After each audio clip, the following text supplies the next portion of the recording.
So I want to start by asking you a question. And I mean you, the listener, right now. What do you actually want out of life? Right, like, is it money, fame, maybe just peace of mind? Exactly. Because in 1937, this book comes out claiming to hold the absolute scientific blueprint for getting whatever that thing is. And the crazy part is, it wasn't written by some Wall Street guy. No, not at all. It was written by a guy who basically did a 25-year psychological autopsy on over 500 of the wealthiest men of his era. Yeah, guys like Andrew Carnegie, Henry Ford, Thomas Edison. And the premise is it's almost alarmingly simple. He argues there is a hidden psychological architecture to massive success. Right, and if you decode that architecture, you can replicate it. Which brings us to what we're doing today on this deep dive. We are tearing into Napoleon Hill's Think and Grow Rich. And I want to be really clear up front about our mission here. Yeah, because if you're tuning in for a standard book summary with, 13 cute motivational steps, you are definitely in the wrong place. 100%. We are stripping away all that 1930s language to look at the raw neurobiology. Yeah. The cognitive behavioral mechanics that Hill was actually describing. Because when Carnegie commissioned this research, he didn't want a feel-good pamphlet. He wanted the formula. He wanted the exact common denominator between a guy who builds a global empire and a guy who works the assembly line for 40 years. Assuming both start with absolutely nothing. Exactly. And what Hill delivered decades before we even had the vocabulary for things like neuroplasticity or cognitive behavioral therapy was basically a manual on manipulating the subconscious mind. Which is fascinating, right? Because the title literally says grow rich. But early on, he's very deliberate in saying that riches aren't always about money. Right. He talks about lasting friendships, family, peace of mind. Yeah. So we're treating this text as a blueprint for human potential. But, and I got to throw a marker down right here, I'm going to push back on some of this today. I would expect nothing less. Because, he uses phrases like infinite intelligence and talks about thoughts vibrating out into the universe. And we really need to figure out the line between like mystical, esoteric philosophy and hard-nosed psychological programming. But that tension is exactly what makes the book a masterpiece. I mean, superficially, it sounds magical. Thoughts are things. Right, which sounds like total woo-woo. It does. But when you put it under the microscope of modern behavioral psychology, he's describing the exact mechanisms of how the human brain filters reality. Okay, so let's get into those mechanisms. Yeah. Because his fundamental argument is that achievement starts with an idea. But the idea is useless on its own right. Completely useless. It has to be catalyzed by a very specific, volatile psychological state. Not hard work, not luck. He calls it a burning desire, which honestly sounds like a massive cliche until you look at his definition. Right, and he uses the story of Edwin C. Barnes to illustrate this, which is just an incredible psychological case study. Oh, the train story. Yeah, so Barnes decides he wants to go into business with Thomas Edison. Not for him, with him. As a partner. Right. And the guy has no money, no technical background, doesn't even know Edison. So he sneaks onto a freight train, traveling blind baggage, they called it, and just shows up at Edison's lab in New Jersey looking like a vagrant. He literally looks like a tramp. Yeah. But years later, Edison actually talked about this moment. He said there was something in Barnes's expression, a look that just conveyed absolute, uncompromising determination. So Edison just gives him a job. He gave him the lowest sweeping job in the facility because Edison knew that when a man desires something so deeply, he's willing to bet his entire future on it, he's going to win. Okay, let's pause and look at the cognitive mechanism there. Yeah. Because everyone has wishes, right? Everyone listening wishes they had more money or a better job. Sure, but Hill draws a massive line between a wish and a burning desire. A wish is passive. It doesn't demand action. Exactly. It's like setting the destination on a mental GPS, but never starting the car. But a burning desire, an obsession, it literally changes how your brain functions. It engages the reticular activating system, or the RAS. Oh, I love the RAS concept. Break that down. So your brain gets bombarded by millions of bits of sensory info every second. If you processed it all, you'd go insane. So your RAS acts like a bouncer at the door of your conscious mind. Just keeping the junk out. Right. It only lets in information relevant to your survival or your dominant emotional focus. So when a wish becomes an obsession, you are reprogramming that bouncer. So you literally start seeing the world differently. Completely. Opportunities and resources that were always there suddenly become glaringly obvious. Your biological filter change. Which perfectly explains the climax of that Barnes story. He's sweeping floors for months, Nothing is happening. But his desire is actually getting stronger. Building that pressure, yeah. And then Edison invents the Ediphone, the dictating machine. His own elite sales team looks at it, and they absolutely hate it. They think it's clunky junk. Because they're looking at it through the lens of their past experiences and biases. But Barnes looks at that exact same machine and sees his partnership. Why? Because his RAS was screaming, "This is the vehicle." Exactly. He tells Edison he can sell it, dominates the market, and ends up with the national contract. Made by Edison, installed by Barnes, he became a multimillionaire. Because the obsession rewired his perception so he could see an opportunity disguised as a problem. But, okay, let's flip the coin. What about the people who fail? The R.U. Darby story. 3 feet from gold. Yes, and frankly, this represents like 99% of us. So Darby and his uncle go west for the gold rush. They find a rich vein, cover it up, go back to Maryland to get money for machinery, and come back. And that first car of ore proves they have one of the richest mines in Colorado. Right, but then the vein just disappears. The gold vanishes. They drill desperately, nothing. So they quit. They sell the machinery to a junk man for a few $100 and go home. And the junk man does something brilliant. He doesn't just start drilling, he calls an engineer. He gets expert counsel. Right, and the engineer calculates that the vein should reappear exactly 3 feet from where the Darbys stopped drilling. The junk man makes millions. Millions. Because the Darbys succumb to a very specific psychological trap. And we see this today, right? Startup founders who burn their seed capital, pivot 3 times, and shut down right before product market fit. Or writers who get 30 rejections and throw the manuscript away, not knowing the 31st agent was the one. Exactly. So what is happening in the brain when someone quits 3 feet from gold? Because Darby clearly wanted the money. He wanted the gold, but he didn't have the psychological resilience to handle temporary defeat.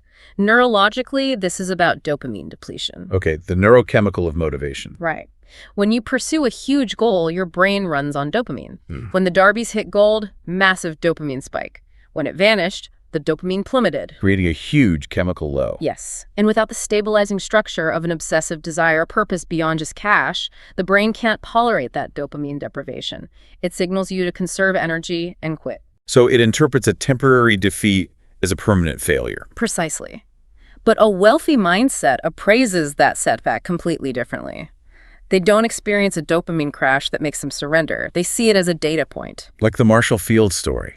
That blew my mind. The Great Chicago Fire of 1871. Yeah, his massive department store burns to the ground, along with all his competitors' stores. And the competitors literally hold a meeting on State Street, look at the ashes, and decide to abandon Chicago. But Marshall Field points at the smoking ruins of his own building and says, "On that very spot, I will build the world's greatest store, no matter how many times it burns down." That is insane resilience. But it's also a total refusal to accept an external event as an internal failure. The fire was an environmental fact. Quitting was a psychological choice. Wow. The other guys saw sunk costs and a threat. Field saw a blank slate. Because he had a burning desire. When you have that, obstacles are just detours, not dead ends. Okay, I buy that obsession alters perception. But here's my issue. You can't just snap your fingers and say, "I'm obsessed now." Desire is an emotion, and emotions are volatile. Very volatile, yeah. So how do you synthesize that into a permanent state? Because reality is going to punch you in the mouth. The store burns. The goal vanishes. How do you rewire your brain to keep that heat? This is where I get into faith and autosuggestion. And honestly, this is where Hill predicts modern cognitive behavioral therapy by almost a century. Right. He outlines these 6 practical steps. Fix the exact amount, determine what you'll give in return, set a date, create a plan, write it down, and then read it aloud twice a day with feeling. That last step is the controversial one. Yeah, I got to call BS here. Read it aloud and pretend you already have it. Yeah. In 2026, we are drowning in TikTok influencers talking about lucky girl syndrome and manifesting. It sounds a lot like toxic positivity. Exactly. If I yell, "I'm a millionaire," into my mirror, my brain knows I'm lying. The cognitive dissonance is huge. How is this not just self-delusion? It's a fair pushback. But the distinction is in the neurobiology of belief. He's not telling you to lie to feel good. He's giving you a protocol for aggressive self-conditioning. Okay, self-conditioning. He describes the subconscious mind as a fertile garden. The soil doesn't care what you plant. It will grow poisonous nightshade just as efficiently as it grows corn. Because nature abhors a vacuum. Right. And the default state of the human mind, from an evolutionary standpoint, is fear and anxiety. If you don't deliberately plant seeds of success, the weeds of poverty and doubt take over. So you have to actively wage war on those weeds. Yes. And here's the science. The subconscious cannot distinguish between an external reality and a vividly imagined, highly emotionalized internal thought. Wait, really? It treats them exactly the same? It's neuroscience. Yes. When you visualize an action with intense emotion, your brain fires the exact same neural pathways as when you physically do it. That's why Olympic athletes visualize their races. They're literally priming their neurology. Exactly. Autosuggestion uses Hebbian learning neurons that fire together, wire together. Reading your goal with emotion physically thickens the myelin sheath around those specific neural pathways. Making that belief the path of least resistance. Exactly. And he gives this heartbreaking, incredible example with his own son, Blair. Yeah, the boy was born essentially deaf, right? Without the physical equipment to hear. And Hill made a terrifying, radical decision. He refused to let his son accept a reality of deafness. He waged a psychological campaign on his own kid's developing brain. He planted what he called a white lie. He relentlessly told Blair that being deaf wasn't a handicap, it was a massive business advantage. Saturated his subconscious with it. Which sounds completely irrational. But the kid grows up, gets some hearing through bone conduction, and eventually tries an early electronic hearing aid. And because he'd been indoctrinated for 20 years to see his deafness as an asset, he didn't just quietly use the hearing aid. No. He analyzed the manufacturer's marketing, pitched them a new distribution plan, got a job, and brought hearing aids to thousands of people. He built an empire out of his disability. It is the ultimate manifestation of cognitive reframing.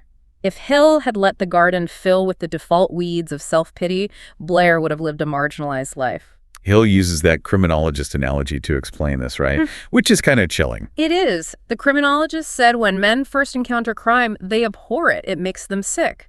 But if they stay around it, they endure it, and eventually they embrace it. It's the normalization of stimuli. If you expose your brain to a terrifying idea long enough committing a crime or building a billion-dollar company, the amygdala stops firing the panic response. The fear decreases. And once fear drops, the executive function can step in and figure out logistics. But the absolute non-negotiable ingredient here is emotion. Right. Standing in front of the mirror monotonously reading doesn't work. It does nothing. The subconscious does not speak English. It speaks feeling.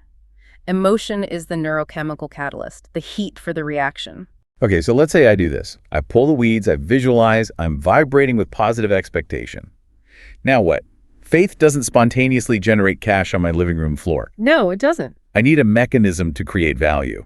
Where did the actual actionable blueprints come from? That brings us to what he calls the workshop of the mind. Imagination. Desire is formless, it has to be given shape, and he divides imagination into two types: synthetic and creative. Let's dig into this because people completely misunderstand creativity. Most people only ever use synthetic imagination. It doesn't create anything new, it just rearranges old concepts and existing ideas into new combinations. It's like a chef, right?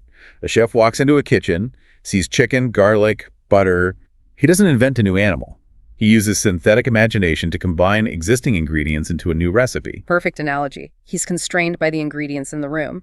And the vast majority of business success is just synthetic imagination, taking a logistics algorithm and applying it to food delivery. Super valuable, but finite. Exactly. Creative imagination, though, is where Hill gets aggressive. He says this is direct communication with infinite intelligence, where hunches and inspirations happen. Okay, skeptic alarm again. Direct communication with infinite intelligence.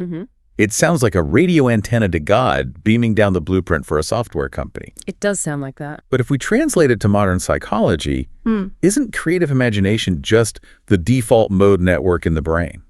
That is exactly what it is. It's that thing where you obsess over a problem for weeks, get nowhere, give up, take a shower, and boom, the answer hits you like lightning. Yes. And Hill's practical advice aligns perfectly with that. When you focus intensely, you use the central executive network. Analytical, linear, constrained. But when you relax, You shift into the default mode network. It makes massive subconscious nonlinear connections. Hill literally says to hold the variables in your mind and then completely relax. Wait for the answer to flash. he was inducing an alpha brainwave state before we knew what that was. Exactly. But to fuel either imagination, you need raw material, knowledge. And Hull just devastates the general education system here. Oh man, he is brutal. He basically says being a walking encyclopedia is useless for getting rich. He points out that the word educate comes from the Latin educo, which means to draw out from within, not to cram with facts. He uses Henry Ford as the ultimate example. Ford had almost no formal schooling, and during World War I, a newspaper called him an ignorant pacifist. Ford actually sued them for libel. That trial is legendary. The lawyers put Ford on the stand and just peppered him with trivia to prove he was stupid. Who is Benedict Arnold? And Ford's response is amazing. He finally leads forward and says, I have a row of push buttons on my desk. If I push the right button, I can summon men who can answer any question you ask. Why should I clutter my mind with general knowledge when I have men who can supply it? It's the difference between being a hard drive and a CPU. A hard drive just stores static data. Ford was a master CPU. He had specialized knowledge, and he knew how to organize it. You don't need all the facts. You need to organize the people with the facts. But you also need the courage to execute when the imagination gives you the blueprint. Which brings us to Dr. Frank Gonzalez. This is the exact moment imagination transitions into reality. The $1 million sermon. Right. Gonzalez was a young preacher who wanted to build a great college.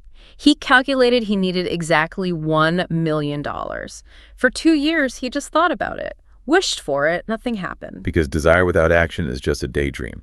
Then, one Saturday, a psychological shift happened. He made a definitive, irrevocable decision. He said, I will get the $1 million within a week.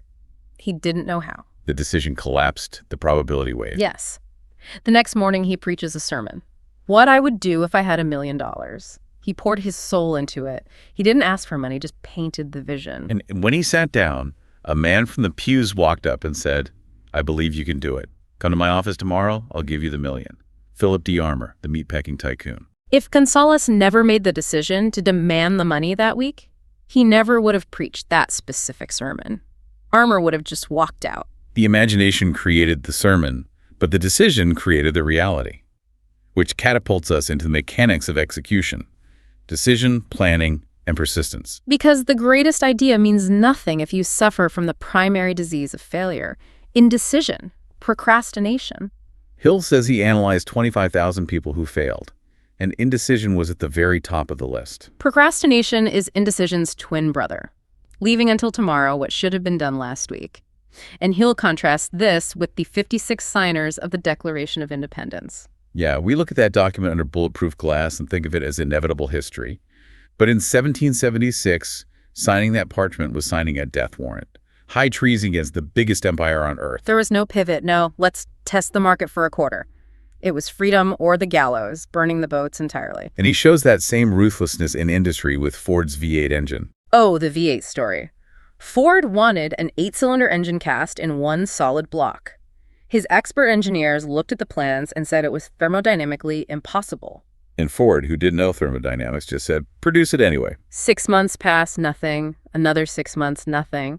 The engineers say, we've tried everything, it's impossible. Ford doesn't flinch. He just says, go right ahead, I want it, and I'll have it. And eventually, they discovered the secret. His immovable decision overrode their technical limitations. Exactly. But this brings up a painful question. If decisiveness drives reality, why are we all so paralyzingly bad at it? Why do we procrastinate, leaving a toxic job or starting the business? And Thiel blames Old Man If and the 57 famous alibis. If I had money, if the economy was better. Right. Why do we build these fortresses of excuses? It's self-preservation. An alibi is a creation of your own ego. Human nature fiercely protects its own creations. Because admitting the excuse is invalid means accepting 100% personal responsibility. Which induces severe cognitive dissonance.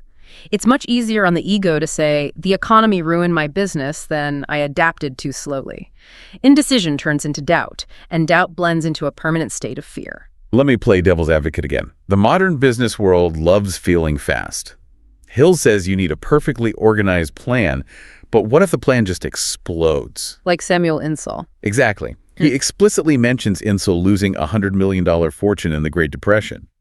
If he had a plan and desire and still lost everything, doesn't the environment just win sometimes? It does. Hill doesn't deny that. But he makes a razor-sharp distinction between temporary defeat and permanent failure.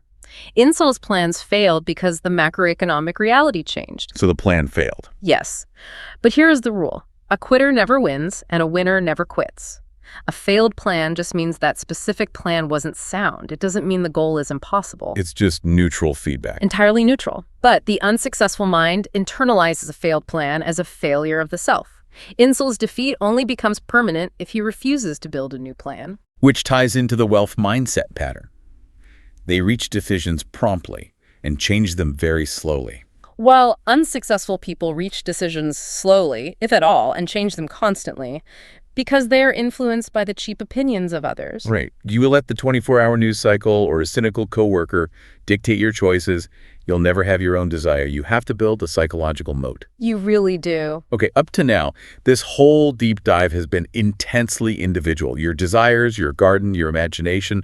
But to build truly massive generational success, you need a force bigger than one brain. The catalysts of power. The mastermind and the wildcard chapter, sex transmutation. Yeah, let's start with the mastermind. How does he define power? Organized and intelligently directed knowledge. And he says no one achieves great power without a mastermind at the harmonious coordination of two or more people toward a definite purpose. Like Charles Schwab in U.S. Steel. Schwab was Carnegie's right-hand man. He goes to a dinner at the University Club, and J.P. Morgan is there. The king of Wall Street. Yeah. And the steel industry was a fragmented mess. Schwab stands up and paints this masterful vision of a consolidated industry. He speaks with such conviction that Morgan basically buys out Carnegie right there. Hill calculates that single application of the mastermind generated $600 million in added value almost overnight. Unbelievable. But Hill takes it further into what he calls the psychic phase of the mastermind. He says no two minds come together without creating a third invisible force. A third mind. Which sounds mystical again. Or are we talking about a collective consciousness? We can ground it in psychology. Think of Gestalt theory, the whole is greater than the parts, or group flow states. Two batteries on a circuit provide more power than one. Right. When you strip away ego and competition and align brains toward one focus, the intellectual energy multiplies.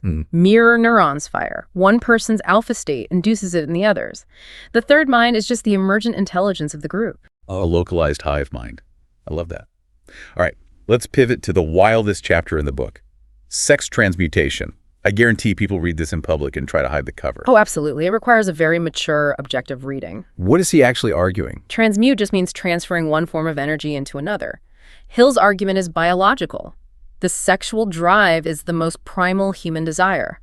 When driven by it, people develop insane courage and willpower. True. Sex transmutation is the deliberate switching of the mind from physical expression to highly focused creative or business endeavor. So if we look at the neurobiology, it's dopamine and the limbic system. He's saying instead of wasting that massive biological energy on short-term gratification, you harness it. Sublimation. You funnel the biological imperative into the executive function, like taking a wild flooded river and building a hydroelectric dam. The water is the same energy, but constricted and channeled through a turbine, it powers a city. That is the exact mechanism. You don't kill the desire, you redirect the current. He even noted that men rarely achieve world-changing success before age 40. Wait, really? Why 40? Because before 40, they dissipate their most potent energy purely in physical expression. They're slaves to the drive. After 40, the great ones learn to harness it for their career. Fascinating. And harnessing unseen internal energy leads perfectly into Section 6, the subconscious, the brain as a broadcasting station, and the sixth sense. The invisible counselor's practice. Yes. When I first read this, I thought he'd completely lost his grip on reality. It's so weird. It is eccentric, but it's also a brilliant psychological hack. Every night before sleep, Hill held an imaginary cabinet meeting. He built a mental boardroom and filled it with his heroes. Emerson, Thomas Paine, Edison, Darwin, Lincoln. And he ran the meeting. He would ask the imaginary Lincoln for his sense of justice. He asked Darwin for his analytical skills. He used ghosts to solve his problems. Did he actually think he was doing a seance? No, he explicitly says in the text that it was purely imagination. He knew they weren't literal spirits, but the results, the ideas and insights that came from it were highly effective. How does that work psychologically if he knows it's fake? The Batman effect? Or self-distancing. When you try to solve a problem as yourself, you're constrained by your own ego and insecurities. Your cognitive pathways are rigid. So when he asks, how would Lincoln solve this? He bypasses his ego entirely. He forces his brain to access the archetypal traits of Lincoln.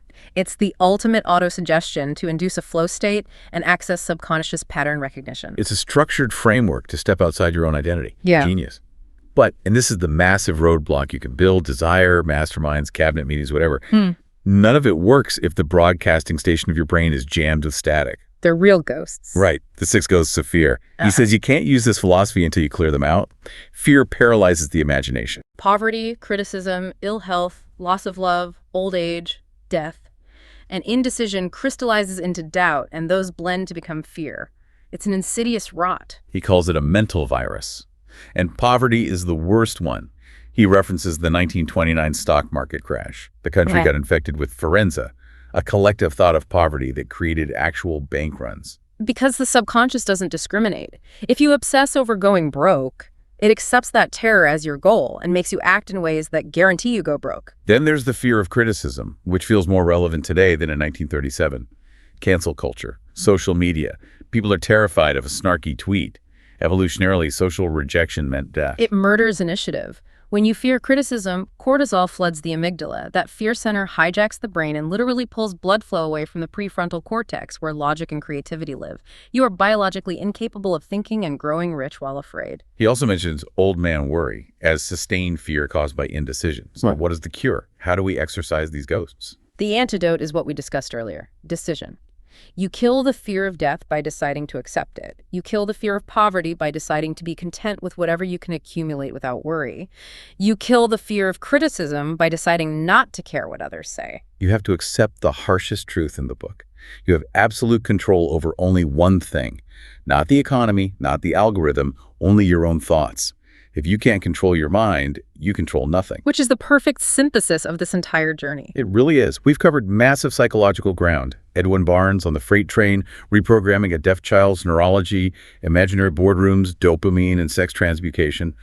But the through line is unbroken. Thinking and growing rich isn't a magic formula. It's taking ruthless control of your mental real estate, moving from a poverty consciousness to a success consciousness using desire, planning, and alliances. Exactly. So I want to leave you, the listener, with a final thought as you step back into your day. The subconscious garden never sleeps. The machinery is always running. So right now, what is the dominating thought in your mind? Because whether it's an alibi, a fear, or an obsessive desire, your brain is already rewiring itself to make it reality. The question isn't whether the garden will grow. The question is, what are you choosing to plant today?